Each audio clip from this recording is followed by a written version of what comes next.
Bonjour à tous, aujourd'hui dans votre journal La Voix de la Dracénie, c'est parti pour découvrir de nouveaux reportages sur Canal D. Et bien sûr, on n'oublie pas votre rubrique avec une histoire bien mystérieuse.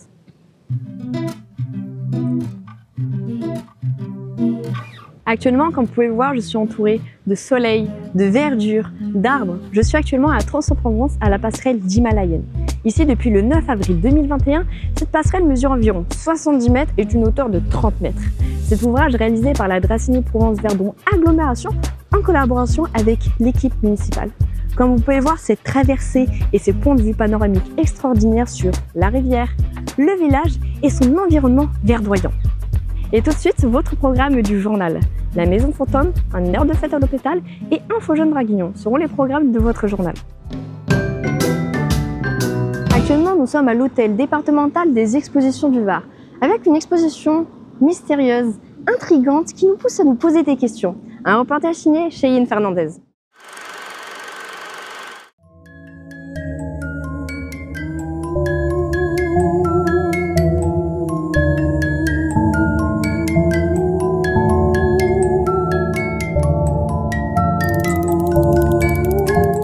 Bienvenue à l'hôtel départemental des expositions du Var pour cette toute nouvelle exposition consacrée aux fantômes, ouverte depuis le 21 juin jusqu'au 28 septembre. On va citer peut-être, pour commencer ici, le texte d'introduction, Arrête ici l'Empire de la Mort. Et ce texte, finalement, on le retrouve au niveau des catacombes de Paris. Et de fait, c'est une sorte d'introduction, mais aussi une sorte d'avertissement à nous, les vivants, qui allons rencontrer les fantômes qui font partie du domaine de la mort. Et du coup, je vous invite à me suivre pour cette exposition où nous allons commencer au niveau de l'Antiquité pour les toutes premières histoires de fantômes qui nous sont contées depuis maintenant déjà des milliers d'années.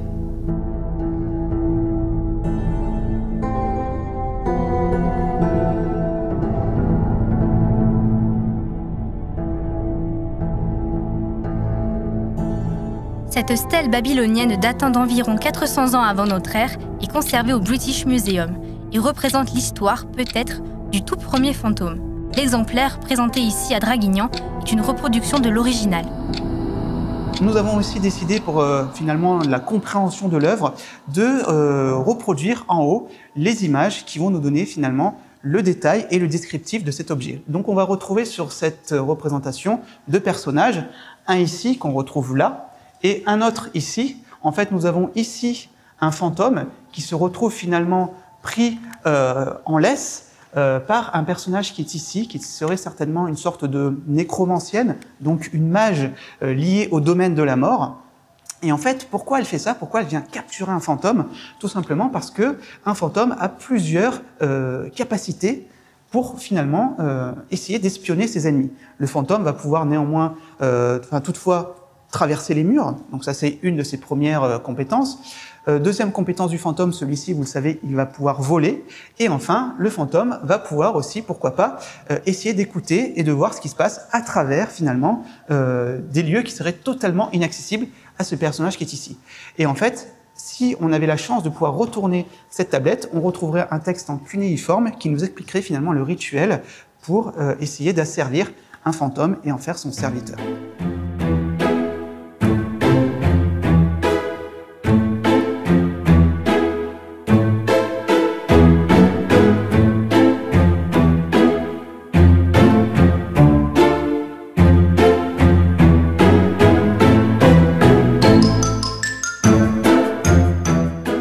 Donc l'œuvre que vous avez ici, proposée par Théodore Chassériau, finalement nous présente un fantôme. Et qui dit fantôme, dit forcément quelque part histoire tragique. Le fantôme, on le voit, il est au centre de la composition, ce spectre de couleur blanchâtre, qui fait peur notamment à deux personnages relativement connus, voire même très connus. Nous avons ici Macbeth, accompagné de Lady Macbeth. Et en fait, cette œuvre va nous raconter l'histoire tragique d'une œuvre shakespearienne, de Banquo, donc le fantôme qui est ici, ami de Macbeth, qu'on retrouve ici, roi d'Écosse. En fait, il faut bien comprendre que derrière cette histoire, il y a une histoire d'amitié, une histoire de trahison, une histoire de mort. Macbeth, au départ, était sous le commandement du roi d'Écosse, le roi Duncan, qui va envoyer Macbeth et son ami Banquo lors d'une campagne militaire affronter ses ennemis. Et lors de cette même campagne militaire, Macbeth et Banquo vont rencontrer trois sorcières. Ces trois sorcières vont finalement révéler à Macbeth et à Banquo leur destinée. Les trois sorcières diront à Macbeth vous serez le futur roi d'Écosse. Ce qui est vrai, on voit ici un personnage couronné. Et elles diront aussi à Banquo, votre lignée, votre descendance, elle sera aussi la future, finalement, descendance qui régnera sur le trône d'Écosse. Apprenant cette histoire, Macbeth va faire tuer son ami Banquo. Banquo, on le retrouve ici sous forme spectrale. On retrouve en haut, finalement, une marque au niveau de la tête, donc certainement le lieu de la blessure mortelle. Et on voit Banquo qui réapparaît lors d'une scène de banquet, en train d'effrayer Macbeth et Lady Macbeth. Et il va s'avérer que Banquo, avant qu'il ne meure, il avait un fils, Fléandre. Et Fléandre sera effectivement, prendra la suite de la lignée et ce sera lui, évidemment, le futur roi d'Écosse. Pourquoi? Parce que Macbeth, ici présent, sera pris de remords, sera terrorisé par l'apparition de ce spectre. Il va finalement finir par mourir et ce sera bien la lignée de Banquo qui prendra la succession de Macbeth sur le trône d'Écosse. Donc c'est une histoire tragique, mais finalement, qui nous raconte aussi une histoire de rédemption où le fils de Banquo va, comme ça, réussir à régner sur le trône d'Écosse.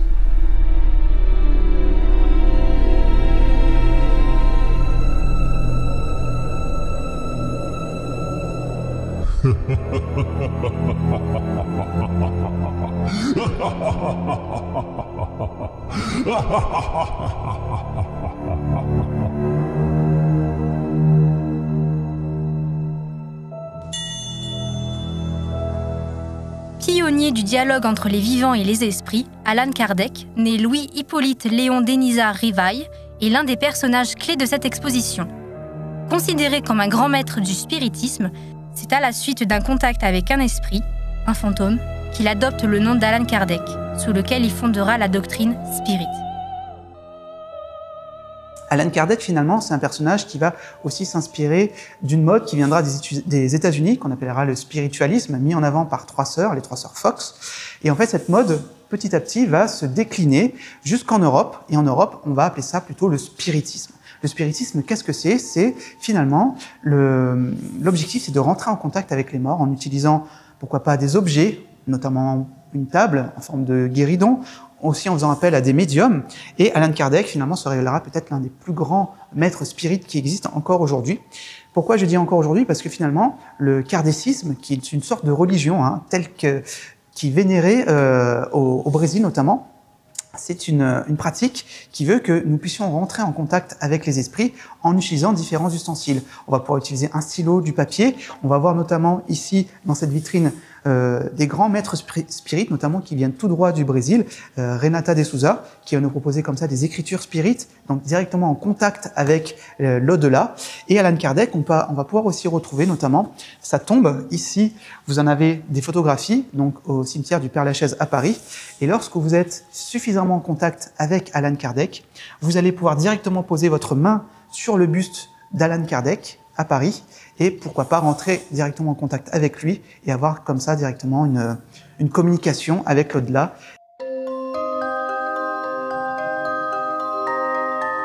Les fantômes ne sont pas liés à un lieu ou une culture en particulier. Ils peuplent la terre entière. Présents dans toutes les traditions, croyances et époques, ils témoignent d'un lien universel entre les vivants et les morts. Donc ici, nous sommes dans un espace qui est lié à l'Afrique, plus précisément au Bénin, mais pas que. Et cet espace va nous permettre de présenter ces magnifiques costumes egungun. Derrière ces costumes se cache en fait une histoire qui est liée aux ancêtres, qui est liée aussi à la transmission faite de génération en génération par des familles qui vont se transmettre ces magnifiques costumes. En fait, ces costumes, sur certains, vous pouvez le voir, on va retrouver le nom, notamment sur celui-ci, des familles qui se le transmettent de génération en génération. Quel est l'objectif de ces costumes? En fait, ça va faire appel aussi à une société d'initiés qu'on va nommer les egungun. Les egungun vont revêtir le costume des familles et vont pouvoir être possédés par l'esprit des ancêtres. Et en fait, ces ancêtres vont pouvoir délivrer un message qui sera délivré en une langue ancienne, le Yoruba, qui est encore parlé aujourd'hui. Et ce qu'il faut bien comprendre, c'est que lorsque l'initié va revêtir ce costume d'egungun, il va être quasiment possédé par l'esprit de l'ancêtre. C'est pour ça que, lors de rituels organisés, une sorte de festivité, ces costumes qui sont animés sont vus un petit peu aussi comme des esprits qui peuvent aussi apporter la mort. C'est pour ça que il y a souvent une personne qui va se mettre entre le personnage qui est à l'intérieur du costume et la famille et le reste du public. Pourquoi? Parce que lorsqu'on dit que Si on touche la personne qui est à l'intérieur du costume et le costume en lui-même qui est animé, on risque de mourir. C'est pour ça qu'il faut surtout faire attention lorsqu'on va utiliser le costume des Egungun. Je le rappelle, c'est un costume qui est porté pour finalement délivrer un message en Yoruba au reste du membre de la famille encore présente. Donc là, on voit bien qu'il y a une transmission des ancêtres à travers un costume pour les personnes qui sont encore vivantes parmi nous.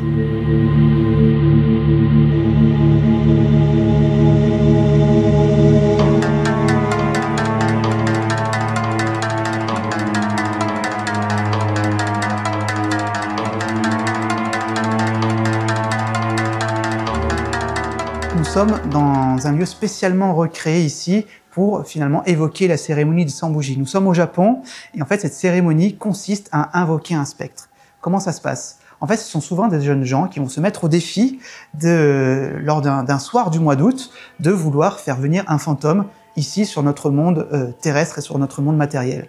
En fait, cette cérémonie, on le voit, il y a des centaines de bougies, enfin une centaine de bougies, 100 bougies tout à fait précisément, qui vont permettre aux jeunes gens de se raconter des histoires qui font peur. Au fur et à mesure que les histoires sont racontées, les flammes de bougies vont être éteintes. Et une fois que toutes les histoires sont racontées, on va finir par éteindre toutes les bougies. C'est à ce moment-là que le spectre va se manifester, il va sortir du kakemono, il va rejoindre le monde terrestre et il va rester pendant une journée avec les personnes qui l'ont invoqué. Mais par contre, faire une cérémonie des 100 bougies, aussi, c'est quelque part défier la mort. Pourquoi? Parce que lorsque la journée passée en compagnie du Yurei, du fantôme japonais, est terminée, le Yurei ne voudra pas rentrer tout seul dans son kakemono. C'est pour ça qu'à un moment donné, le Yurei va désigner une personne parmi celles qui l'ont invoqué, et le Yurei va sélectionner cette personne et va l'emmener avec lui dans le monde des morts, direction sa toile, son kakemono, et la personne sera sacrifiée pour finalement nourrir ce Yurei qui sera revenu dans son œuvre. Donc la cérémonie des 100 bougies, c'est une cérémonie à faire avec vraiment parcimonie.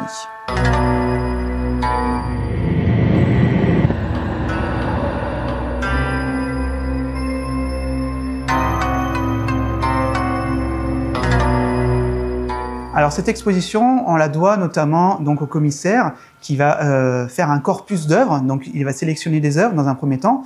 Il sera aussi notamment assisté par notre service exposition qui se trouve à Toulon, donc un service qui est dirigé par le département du Var. Et en fait, ces œuvres, ce sont des prêts de plusieurs musées prêteurs et aussi d'institutions et aussi parfois de collectionneurs privés qui viennent nous prêter ces œuvres. Pour cette exposition, c'est environ 260 œuvres qui sont présentes ici. Et en fait, on va avoir notamment comme prêteur le musée du Louvre, on va avoir aussi, on va citer la Bibliothèque nationale de France, le Victoria Albert Museum, musée à Genève aussi, qui nous a fait près de magnifiques tableaux, notamment en bas. Donc en fait, c'est finalement une constellation de prêteurs qui sont venus agrémenter cette exposition pour le plaisir des visiteurs. Je pense qu'il faut retenir principalement, c'est que si vous venez à cette exposition, vous allez apprendre finalement que les fantômes peuvent être aussi des spectres qui nous veulent parfois du bien, parfois du mal, c'est vrai. Mais en fait, lorsque vous allez venir voir cette exposition, vous allez apprendre à comment apaiser les esprits, comment en parler finalement. Vous allez savoir que les fantômes peuvent apparaître sous différentes formes, que les fantômes sont présents depuis des millénaires, qui nous accompagnent, nous, mortels, et qu'on va retrouver des fantômes un petit peu partout sur Terre. Et au travers ces différents étages, on va voir qu'il y a différentes âges d'or liés aux fantômes, que ce soit l'Antiquité, le Moyen-Âge, et aussi le 19e siècle avec le spiritisme.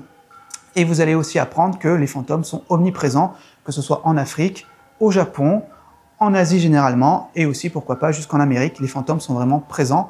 Donc moi, je vous invite à venir voir cette exposition consacrée aux fantômes.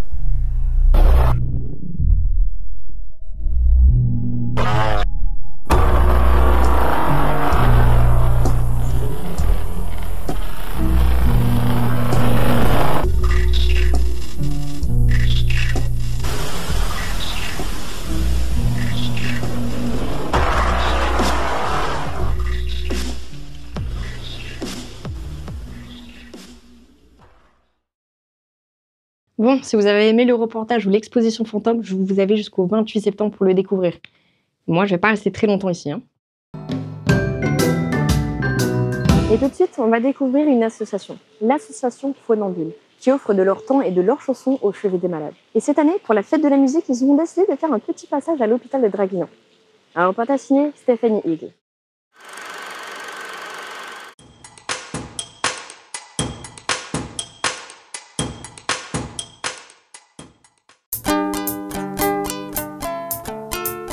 Phonambule est une association de 14 musiciens qui chaque semaine visitent les hôpitaux de la région sud.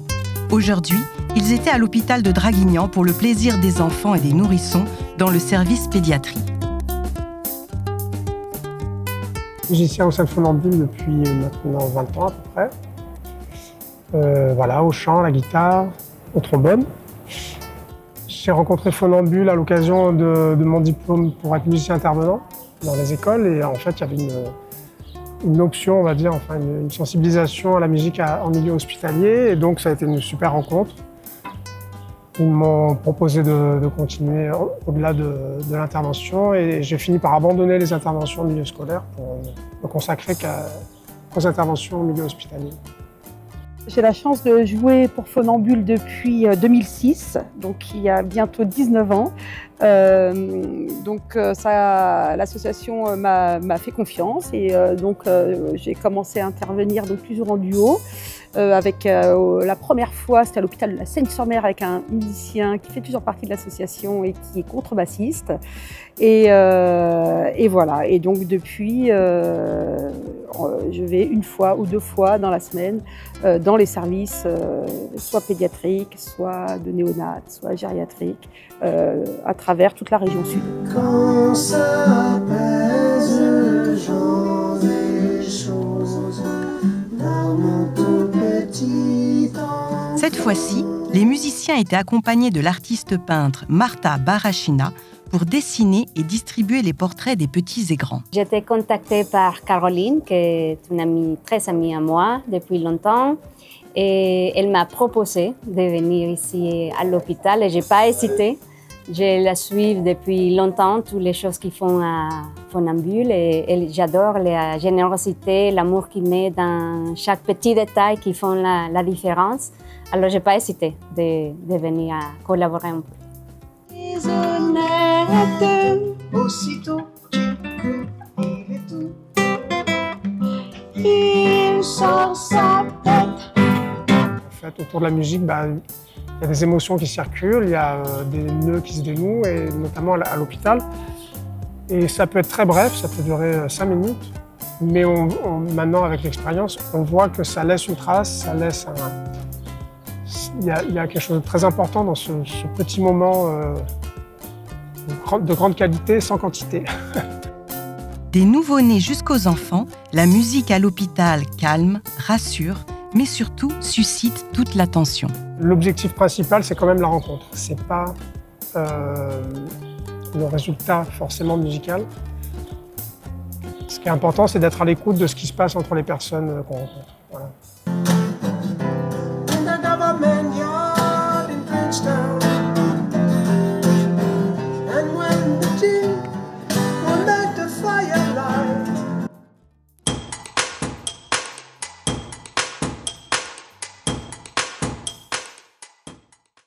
Et bien sûr, on leur remercie bien évidemment pour leur très belle initiative. Et pour terminer, après 3 semaines de travaux, l'Info Jeunes Draguignan inaugure leurs nouveaux locaux. Leur objectif, accompagner les jeunes dans leurs projets.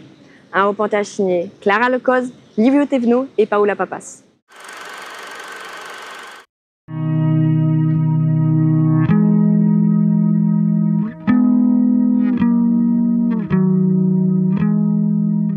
Explorer les possibles, c'est l'objectif de la structure Info Jeunes de Draguignan, qui vient de réouvrir cette année.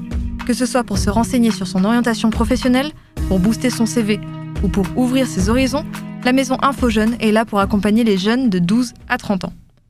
Alors l'équipe Info Jeunes, on le voit beaucoup, elle se mobilise énormément sur les forums, que ce soit les forums de l'alternance ou les forums de métiers. Et on le voit beaucoup, nous comme on est des partenaires, on fait partie du lycée Léon Blum, ça va nous permettre de voir comment marchent les événementiels, comment ils se mobilisent et quelles sont leurs démarches à eux pour accompagner les jeunes de 12 à 30 ans dans leurs projets, n'importe quel projet d'ailleurs. Et ça amène les jeunes du coup à se sentir moins seuls et à venir du coup à l'Info Jeunes. De nombreuses thématiques y sont abordées, entre le choix des études, la diversité des métiers, la santé, la vie pratique, la mobilité internationale, les emplois ou encore les loisirs. On peut très bien rentrer au CIRFA avec, qui sont très présents à l'Info Jeunes, c'est-à-dire avec la mission locale, France Travail, voilà. Aussi, plusieurs permanences sont mises en place afin d'accompagner les jeunes en difficulté notamment. Elle est vraiment dédiée à vous les jeunes, pour vous accueillir, pour répondre aux questionnements que vous pourriez avoir, mais quel que soit le sujet. On a voulu que quand nous rentrions donc dans la structure, qu'il y ait un circuit, c'est-à-dire une entrée qu'on n'avait pas et une sortie, de façon à ce que le jeune, quand il rentre, vous avez pu le constater, premier accueil, il y a tous nos outils, ce dont je vous parlais, les classeurs. C'est-à-dire que là, on se pose et si vraiment c'est sur ce secteur-là, cet espace dédié est uniquement là pour ça. Donc il y a un premier accueil avec un agent qui va l'accueillir, qui va écouter sa demande et répondre à sa requête. Ensuite, on va dans le deuxième espace et là, il y a d'autres petits aménagements qui ont été faits. Un sur la thématique de la mobilité internationale avec tous les outils en lien avec la mobilité internationale. Un autre sur donc, les permanences quand il y a les référents qui sont là. On a, vous avez vu le grand écran qui nous permet d'interagir avec nos jeunes quand on fait des ateliers, quand on fait des visioconférences. Voilà, donc après, les travaux nous ont permis d'avoir cette logique-là, c'est-à-dire d'accueil, d'écoute, d'accompagnement et aussi de bien-être. Alors que ce soit pour développer un projet de mobilité internationale, mieux comprendre les dispositifs existants ou encore pour se renseigner sur son avenir professionnel, la maison Info Jeunes de Draguignan est ouverte à tous et mettra tout en place pour vous permettre d'explorer les possibles. Et bien sûr, sans oublier votre rubrique « Le saviez-vous ». Aujourd'hui, on va découvrir l'histoire de Nicolai, une histoire pleine de mystères où chaque détail a son importance.